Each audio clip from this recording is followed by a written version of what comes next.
പ്രിയമുള്ളവരെ, മിറക്കിൾ 2025 എന്ന magic show നമ്മുടെ സ്കൂളിൽ ആരംഭിക്കുകയാണ്. അതിനു മുന്നാടി നമ്മൾ മാജിക് എന്ന കലാരൂപം പണ്ട് രാജാക്കന്മാരുടെ കൊട്ടാരങ്ങൾ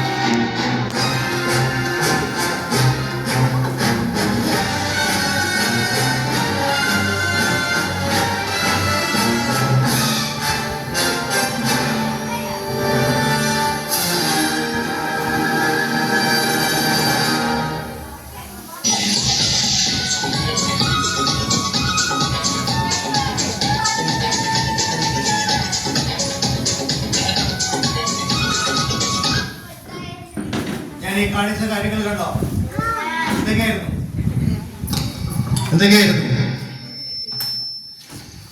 അഴിമതി നമ്മുടെ സമൂഹത്തിൽ വേണ്ടതാണോ? ഈ അഴിമതി വേണ്ടതല്ല. തീവ്രവാദം,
ഇമാജിൻ ചെയ്യാനായിട്ട് രണ്ടൊന്ന് വായിക്കാൻ പോകും. മെന്റലിസം എന്ന മാജിക് അല്ല, മനസ്സിന്റെ ആ ഉള്ളിൽ നിന്നുള്ള ആ കാര്യങ്ങൾ ഞാനൊന്ന് റീഡ് ചെയ്യാൻ പോവാണ്. ഇതിന്റെ ചാൻസ് 50-50 ഉള്ളൂ. കാരണം ഒരാളുടെ മനസ്സിൽ നിന്നും കാര്യങ്ങൾ അടർത്തിയെടുക്കുക എന്ന് പറഞ്ഞാൽ ഭയങ്കര ബുദ്ധിമുട്ടുള്ളൊരു കാര്യമാണ്. അപ്പൊ നമുക്ക് നോക്കാം. ഇത് ഒരു 50-50 ചാൻസേ ഉള്ളൂ. ശ്രദ്ധിക്കും.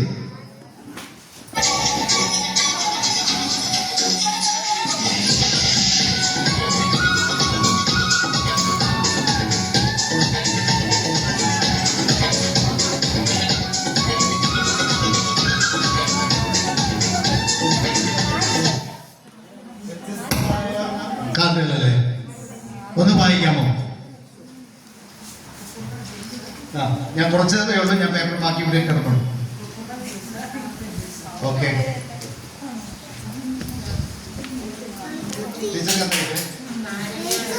നാരങ്ങ വെള്ളം, ഓറഞ്ച് ജ്യൂസ്, അത് ഈ പേപ്പറിലേക്ക് ഇടും.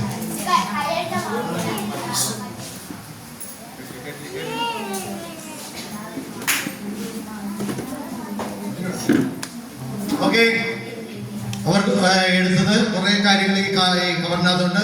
ട്രാൻസ്പെറന്റ് ആണ് ഈ കവർ. ശ്രദ്ധിക്കുക, ഇവരുടെ മനസ്സിൽ നിന്നും ഞാൻ വീട്ടിൽ നിന്ന് 2 ജ്യൂസ് തയ്യാറാക്കി കൊണ്ടുവന്നിട്ടുണ്ട്. ഇവരേത് ജ്യൂസാണ് എടുക്കുന്നതെന്ന് ഞാൻ പറയാൻ പോവാണ്. എന്ന് ഊഹിക്കാം, ഒരു പ്രഡിക്ഷൻ ആണ്. ഇതില് 2 ജ്യൂസ് ഉണ്ട്. അതില് അവരേത് ജ്യൂസാണ് എടുക്കാൻ പോകുന്നതെന്ന് ഞാൻ പ്രഡിക്റ്റ് ചെയ്യാൻ പോകും. ഓക്കെ, എന്റെ കയ്യിൽ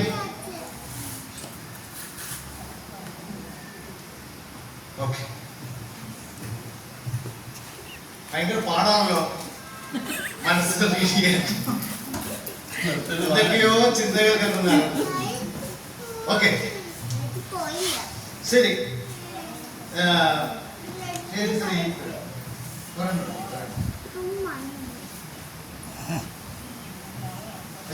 എടുത്ത്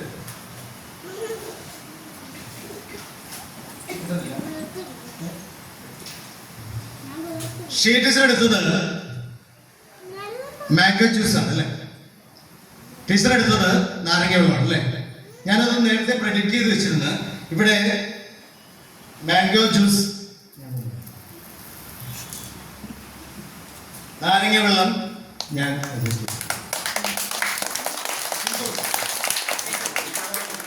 കുടിക്കാം, ധൈര്യമായിട്ട് കുടിക്കാം. അടുക്കളയിൽ തയ്യാറാക്കിയതാണ് ഇത്. മെയിനായിട്ട് പറയാൻ കാരണം നമ്മൾ ഏറ്റവും കൂടുതൽ വേനൽക്കാലത്ത് കുടിക്കുന്നത് ജ്യൂസുകൾ. അത് കൃത്രിമമായിട്ടുണ്ടാകും. ഞാൻ നമ്മളുടെ ഗ്രൂപ്പിലിട്ടിരുന്നു, കൃത്രിമമായിട്ടുണ്ടാകുന്ന ജ്യൂസുകളാണ് ഏറ്റവും കൂടുതൽ നമ്മുടെ ലോകത്തുള്ളത്. അതിനകത്ത് മാംഗോയോ പൈനാപ്പിളോ പിന്നെ നാരങ്ങയോ ഒന്നും ചേരുന്നില്ല, എല്ലാം കെമിക്കലാണ്. അതുകൊണ്ട് ഒരു കാരണവശാലും കുട്ടികൾക്ക് അത് കൊടുക്കരുത് എന്ന ദയവായ അഭ്യർത്ഥനയോടുകൂടി അടുത്ത മാച്ചിലേക്ക് കടക്കട്ടെ.